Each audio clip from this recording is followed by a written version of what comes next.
touchscreen trim box if you need like zoom in or something. All right, we got Unity cuts. Get my haircut there in a few months, get a little lining. Alright, so for my, Gaunt, is it? You wanna, gang, sorry. You wanna zoom right now a little bit. Yeah, there.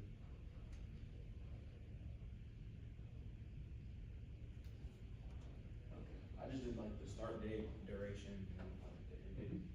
So for business planning, I was saying like if I started on like the first of this year, I said it would take about a month, just to plan everything out and get like my business, like how I wanna run everything. To find a location and like set it up, I said that would take at least a month too. Interior design and like setup, I looked that up and it said it took between 15 to 30 days. So I guess On average for barbershops? Yeah. Okay. Purchase and furniture and equipment, that said the same thing too, like 10 to 15 days, just for like everything to come in and stuff like that. Hire staff, I said about a month. I wanna be able to find the right people that can do what I need them to do. Marketing and promotions, I said that would take about a month, but like I would probably continue to market and like expand. Just like your initial marketing. Initial Promote, okay. grand opening, take a day, it's just your grand opening. Now, do you think, you want to start this business, in real life? Yeah. So from planning to opening, you think you could do it in 6 months? When do you plan on opening this business and starting? When do I plan on? Yeah. Probably maybe a year or two after college, just figure out everything. Have you started figuring out where you want to locate it, in the city, in the suburbs, another state? I'll probably do it either back home, Which is, okay, Florida, yeah, what part? Central, so like near Tampa, that area. okay. I forgot, grand opening was day. Mhm. Daily operations, that's just ongoing, like what I'll be doing in, the barbershop, cutting hair, dyeing it, whatever it needs to be. Marketing campaign, like I said, I would continue marketing, so like social media and stuff like that, just getting, the barbershop out there and getting clients in, so, yeah. And then customer feedback would be ongoing as well. Okay. In terms of financing to get this off the ground, what are some of your considerations for doing that?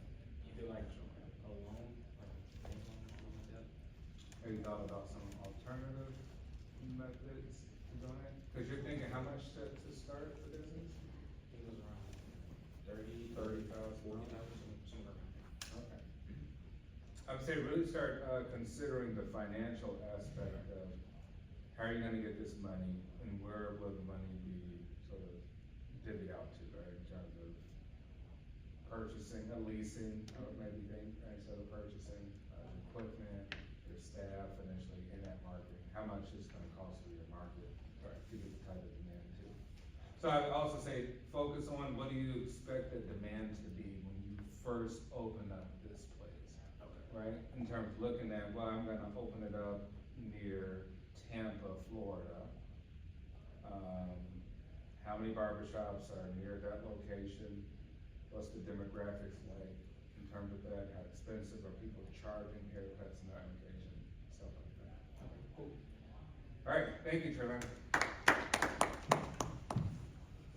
All right, Adam, I think I saw your email me. You wanna just, you already got it up, or, I'll bring it up. I got it.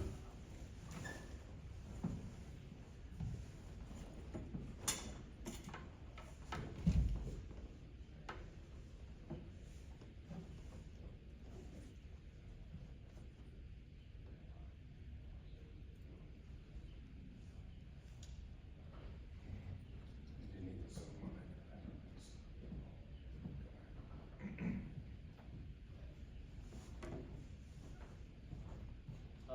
need to zoom in a little bit for a second, so we can see it. I do. Yep.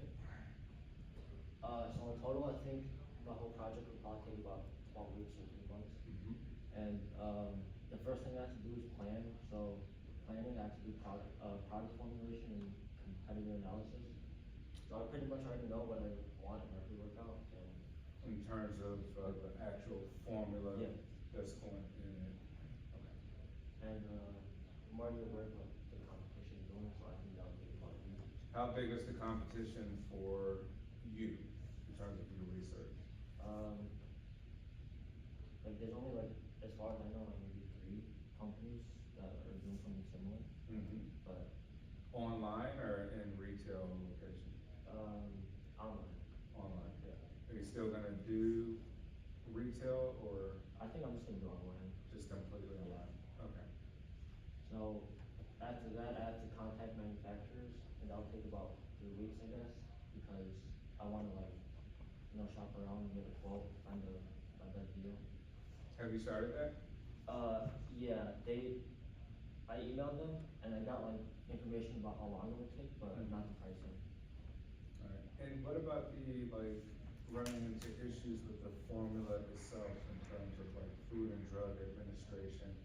Any restrictions or anything that your formula could be deemed, you know, unsafe, unhealthy? All their ingredients are like lab tested, cause it's all the manufacturer stuff, Mhm. so, like, they'll only, like, sell them unless like safe. So is your formulas items that are pre-existing just mixed together Yeah. in a way that makes it unique for you to kind of have your own idea? Okay.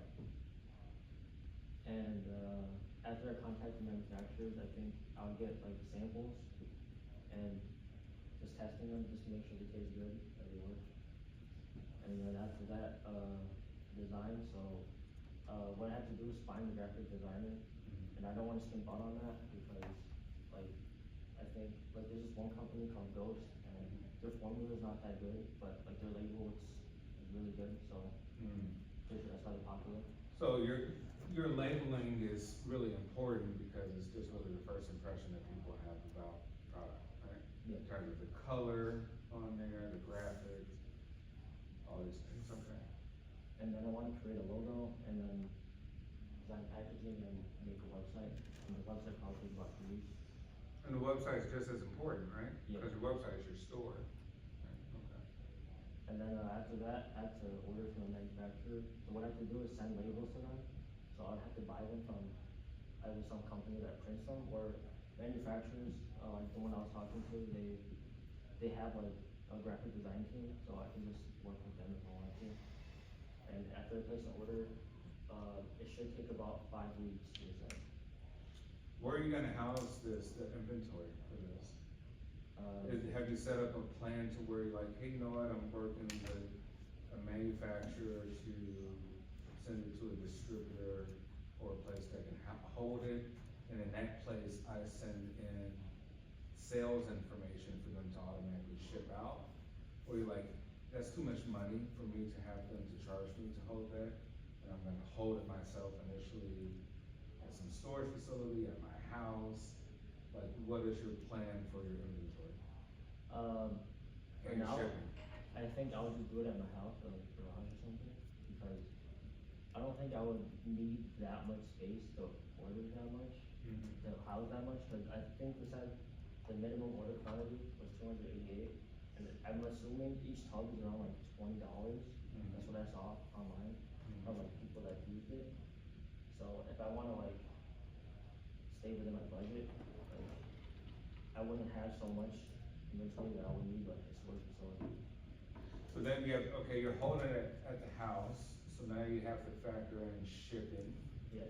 right? Like, are you getting some sort of bulk deal with USPS or UPS or FedEx or something? Obviously, you're gonna have to commute to ship the stuff out, right? So think of like fuel costs and cost just for the time itself for you to do that personally. What are your thoughts on that, Mike? I haven't really looked into that yet, but I'm probably fine with the deal with like shipping company, like you said. Yeah. And then, I'll go from there. Yeah, I say, hey, but it's some considerations of say like, you know what? You're trying to make this as large as possible, right? Yeah, But at the same time, you know, everybody's trying to keep costs low. It seems like everybody in the class is just like, I just don't want to spend the money, but, you know, the old adage sort of is true, you know, scared money don't make money, right? And so it's like, hey, the cheaper you be by trying to hold on to your few dollars, the less money you'll make because the number of orders you won't get out, you won't have the space, you won't get out quick enough, right? You gotta worry about driving it, you got class the next day, you gotta drive the stuff to ship it out, right? And hey, get your cousin, your sister, your brother to do it. When in reality, like, hey, automated systems will be quicker, and I can focus as the founder and CEO of this company, I can focus on just expanding the operation, right? yeah, So I say, just consider, say, the details, like, I did bought it, now what? I go walk and get it off the shelf. Get 5 of them, walk, get them off the shelf, put them in a box, put them in my trunk of my car, go to FedEx or USPS, put it on the thing, ship it out with the labels, wait in line on a Friday, blah, blah, blah. yeah, Right, and you're like, really, that costs, you know, that costs you, time is costing, gas, fuel, all the different things. And so just really think about like, that's operations, right? Like, hey, operations is, yeah, I got good marketing, the website, yada, yada, yada, but operations is like, how I get the physical product from here to the customer. How many steps did it take? I had to walk to the extra bedroom, get it off the shelf. And you're like, well, what does that time calculate to be? Like, well, it took me a couple hours. What could you have done in a couple hours if you assign that task to some distributor, yeah, right, that holds the inventory? Or even someone else, like, hey, you know what, I decided that I'm not doing it at my place. I'm gonna pay my cousin to do it, or I'm gonna pay U-Haul, Public Storage, whatever storage facility, to house this information, I'll pay somebody to go. I'm gonna send them the order information to go to the storage facility each week and send off all the bulk orders. That might be more efficient. yeah, Right, so just think of like the actual small detailed process, like, yeah, they bought it, now what? How do I get it to them? And how efficient is that process? okay. Okay. Alright, excellent, good job.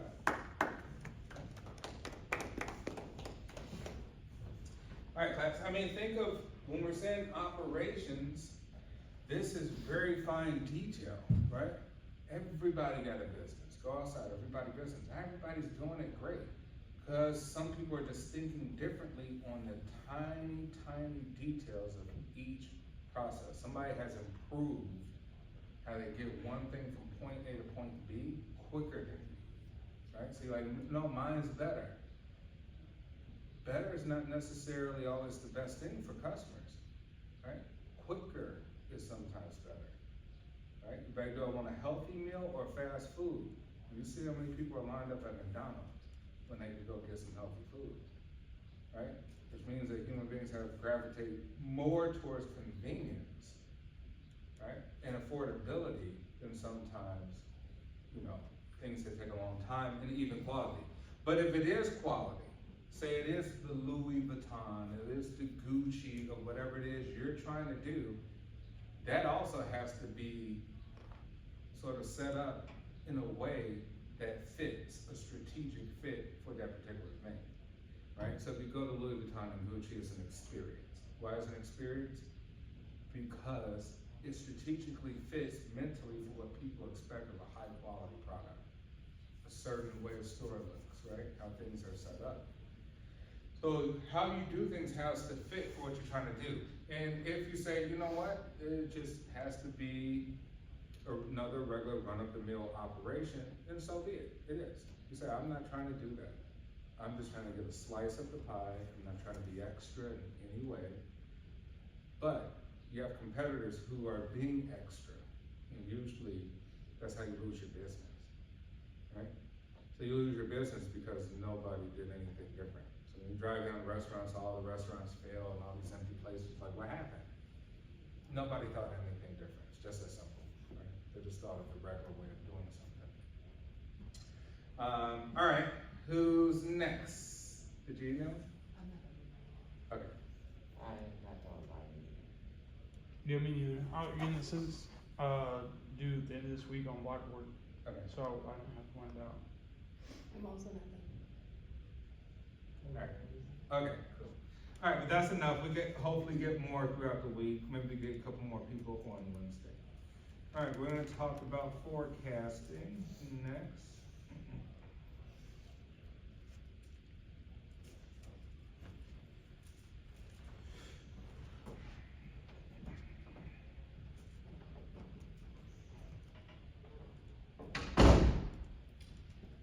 Alright, next chapter we are looking at forecasting, right?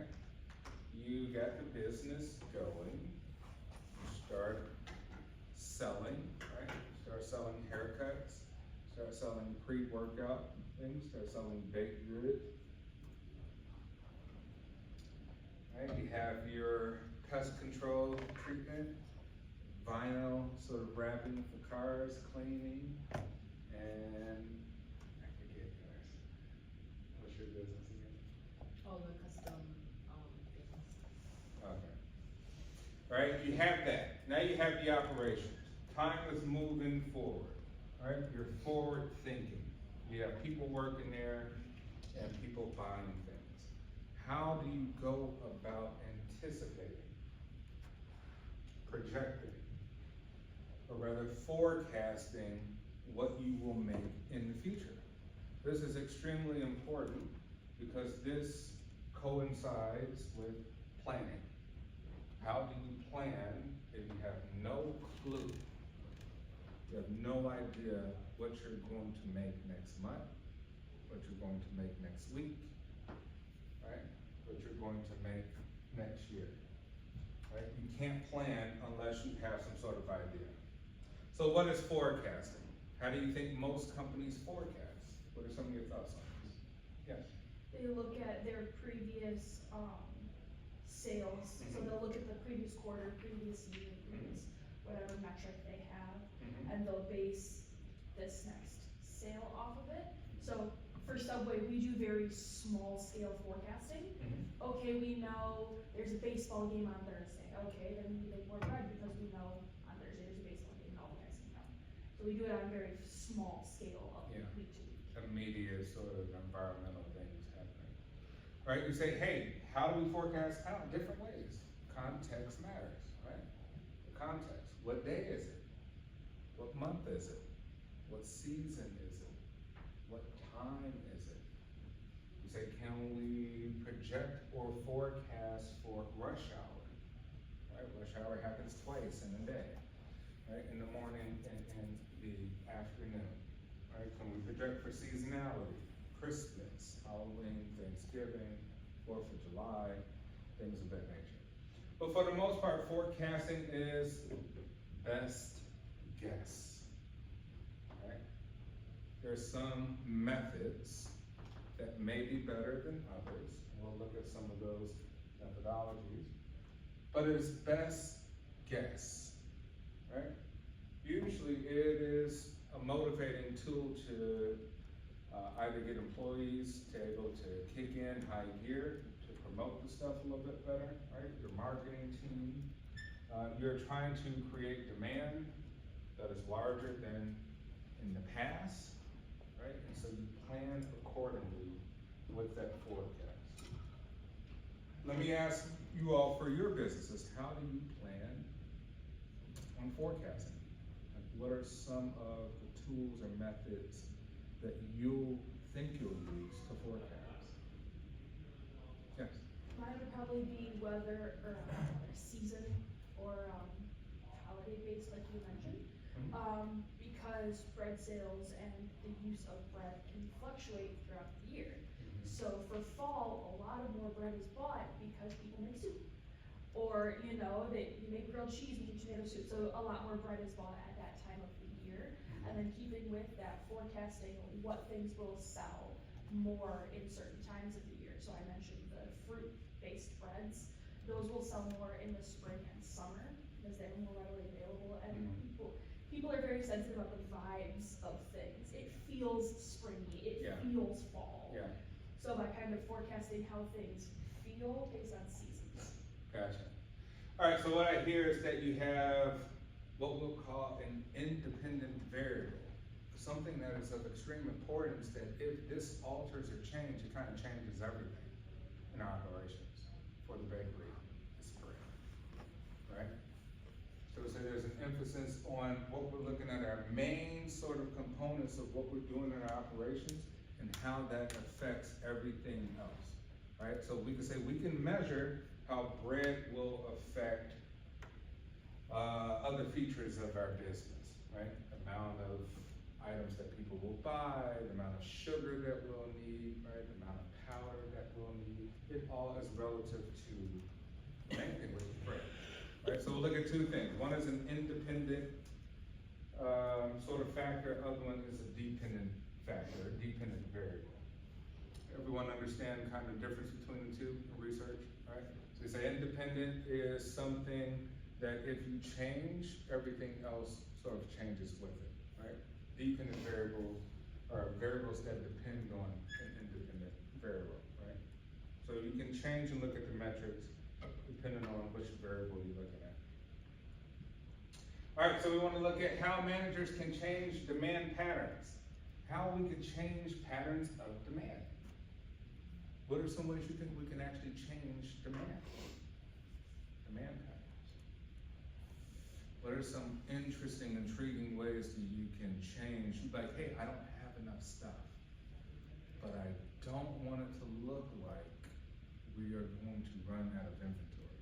That is not good business, right? What do I do in these situations?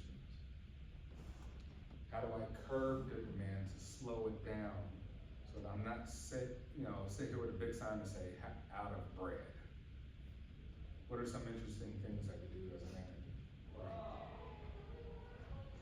Yes? You mean increase price?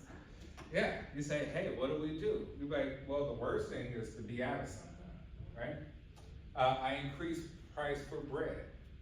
So now that slows down the demand, right? You're like, hold on, you guys went up by like 50 cents today. Just give me one loaf or something, right? Give me one pastry, give me one cinnamon raisin, such and such. What else? How do businesses or managers change the demand? We say, just raise the price on the one thing. What are some other ways they could do things?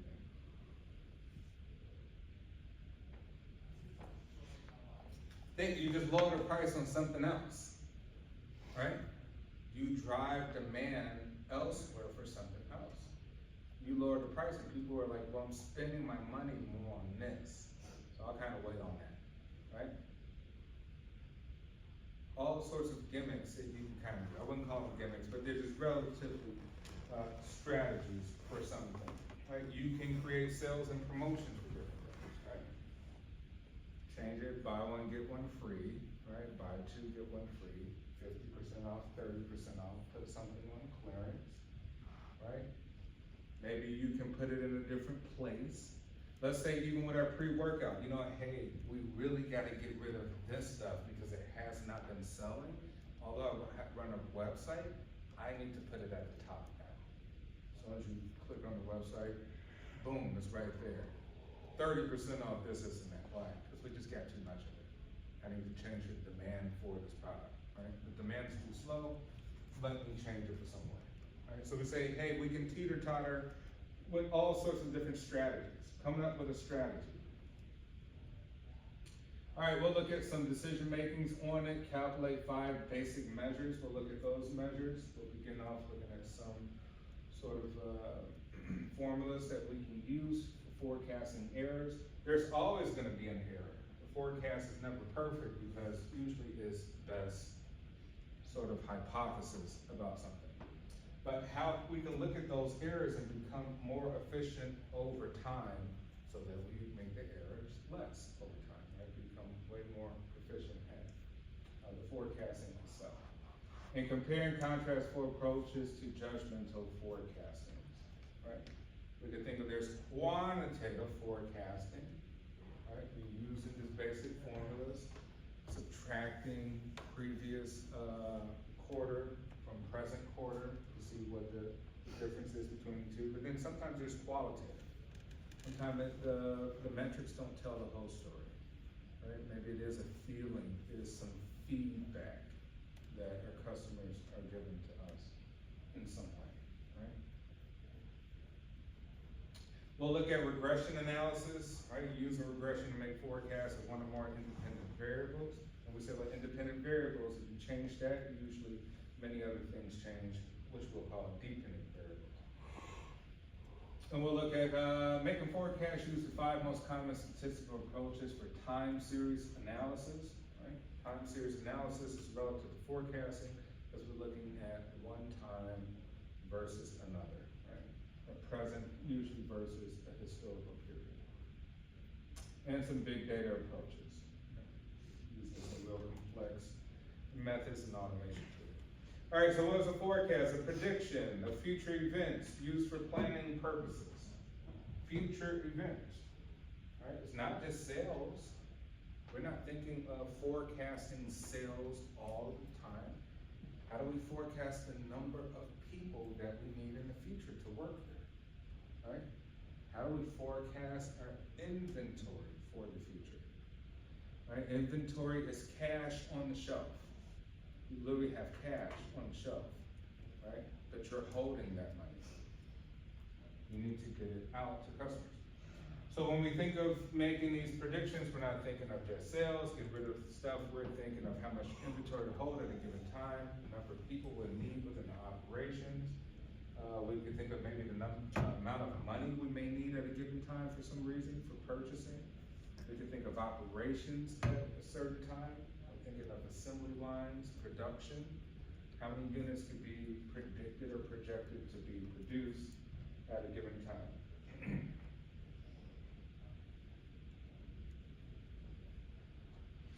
All right, so we have a demand pattern. A pattern of demand for time series, which is repeated observations of a demand for a service or product in their order of occurrence, right? So we're looking at repeated observations. If we're thinking of just simply sales, we could look at the different time in which sales occur, right? So 24-hour different period. Right? That could be our time series. And we say, hey, you know, we see that at different times during the day, sales decrease and increase. And we'll start making little subtle adjustments for projections based on daily activities. Right? We say, you know what, daily activity is not that important, right? Because we start to see a pattern that this more happens so in a month. So maybe we'll start doing monthly projections in terms of time series. You say, hey, the monthly sort of is about the same sort of patterns, right? So it's not that important. Maybe we'll look at quarterly. Maybe we need to make adjustments for quarterly periods. So on and so forth, right? 5 basic time series patterns we'll look at are horizontal, right? We'll look at sort of linear XY axis horizontal patterns. We'll look at some trends, some seasonal patterns, some cyclical, and some random, right?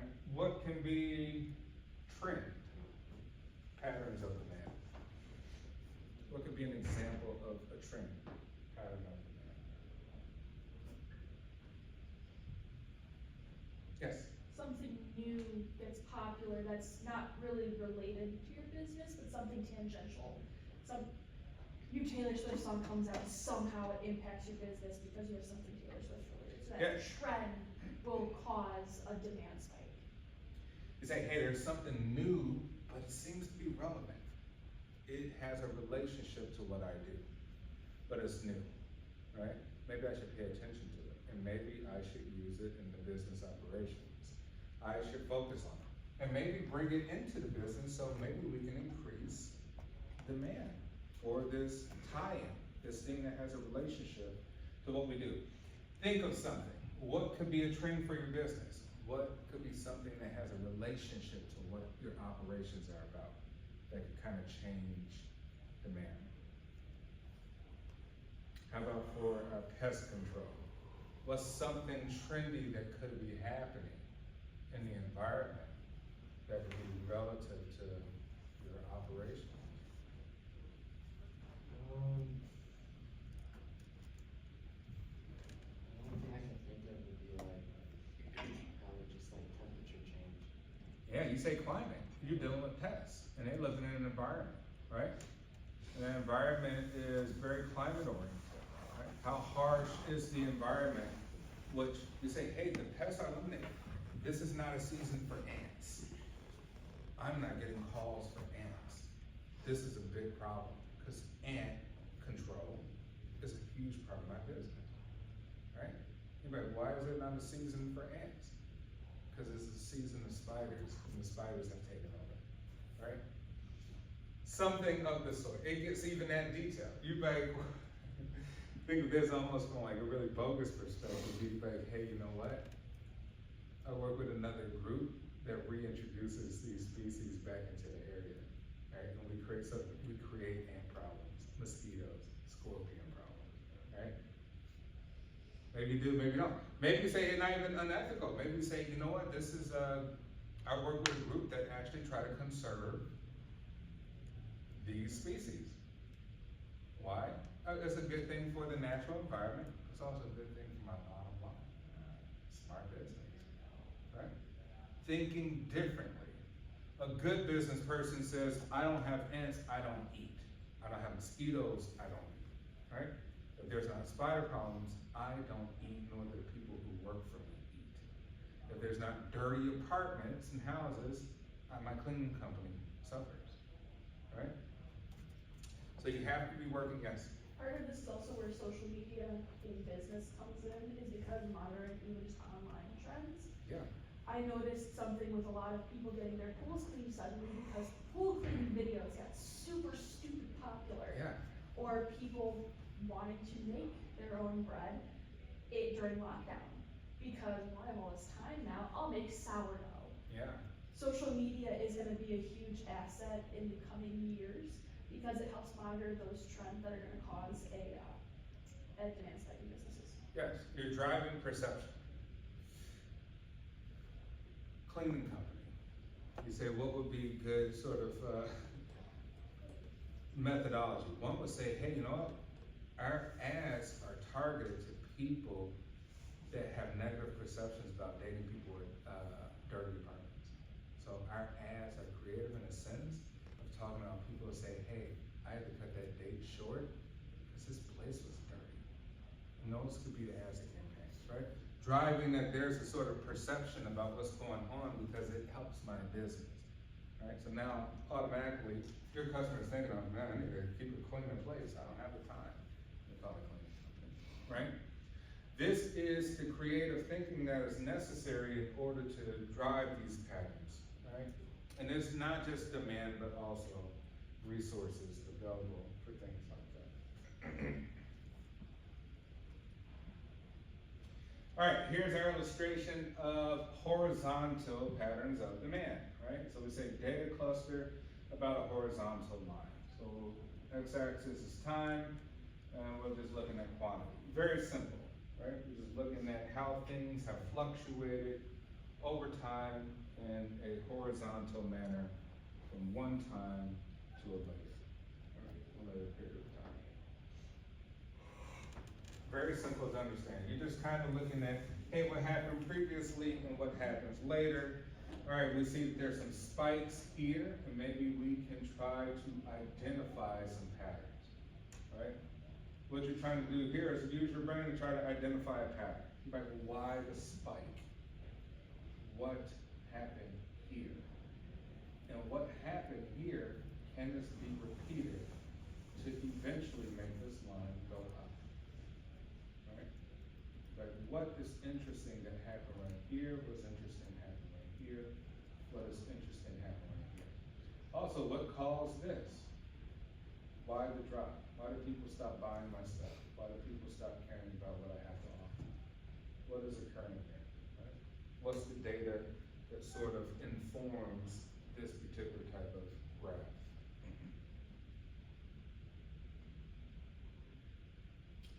All right, here we got trend data, right? Data consistently increase or decrease, right?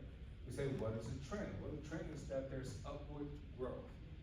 This is a good time to be in the business, right? Things are growing relative to things within this market. Right? Things are growing relative to what we're doing in terms of our operations. We are doing something good. We should continue doing whatever it is. But at the same time, there's still changes, right? We still want to identify, well, what do we do great here that got sort of the attention, right? What do we do great here that got attention for our customers?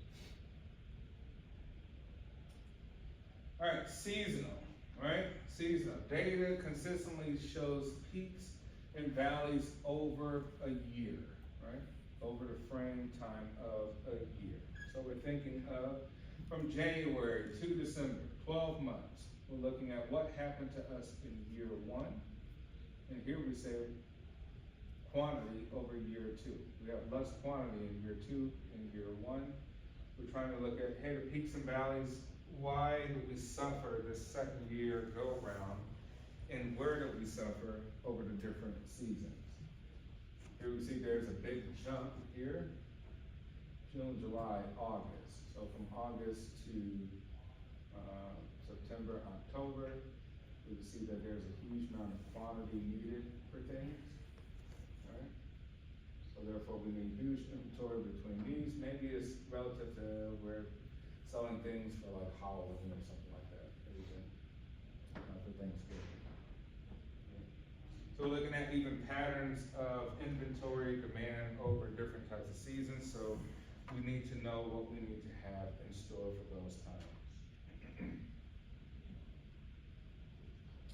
All right, cyclical. Data reveal gradual increases and decreases over extended periods.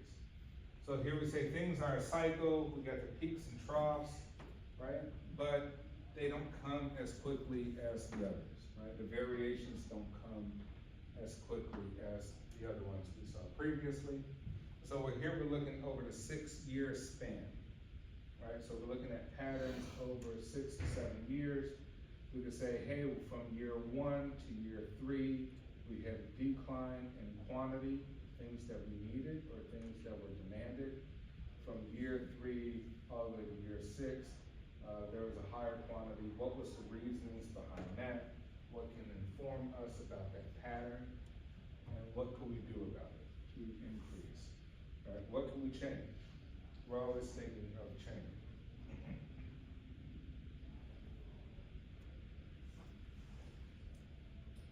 All right, and demand management. This is the process of changing demand patterns using one or more demand options. Remember, demand options. We say creativity is key because you need to identify what options that you have available in order to change things in your operations to increase the demand, right? How do you manage it? Here's a few ideas, all right, to change the demand. Let's say we want to change the demand of bread. We offer some complementary products instead, right? What are some extra things that we can offer?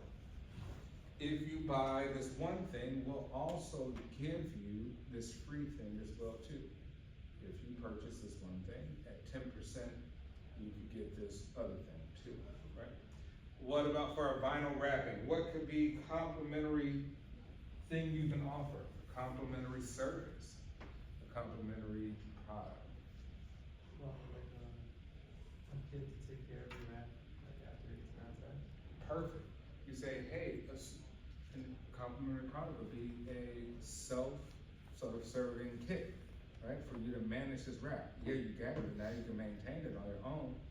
We're gonna give you the kit for free if you buy at this price, right? You're not telling them how much the kit costs. Maybe you do. Maybe you put like how some of the advertisers put a $50 value in small print, right? $50 value for free in small print. you say you get something complimentary to what we already gave, right? You got vinyl wrapping, but now we're giving you the tools to maintain. What else? Who could think of something, for the barbershop? What's a complimentary thing, either a service or a product that you could give to your customers in order to change the demand for something? Maybe like a product to like help take care of the hair. Perfect, right? You say not only you get this haircut, you get a product that complements this haircut, maintaining your hair texture, right? Help to deal with the dry hair after effect. Like, hey man, you know what? Looking at your hair, it looks like you kind of have some dry hair with that too. You should maybe use that product. We got this lotion, we got this hydration, something of the sort, right? What could be a complimentary product that you give for a free workout? Like a shaker cup. Perfect. Say, not only you get this, we're gonna offer you our own custom, right? Unique shaker cup with our label or our logo on it, et cetera, blah, blah, blah, a $30 value, right? Whatever that means. You get this as well too. Customer sees this like, man, that's, okay, there's one less thing I gotta do. If not, I gotta have my own cup to shake it up, right? And now I got my cup, my custom cup.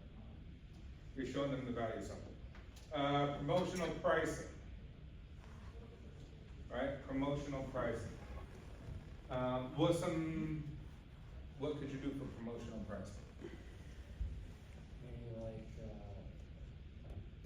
I feel like referring to a friend, you know, like price in half or something like that. Yeah, you say, hey, you help me gain more demand, right?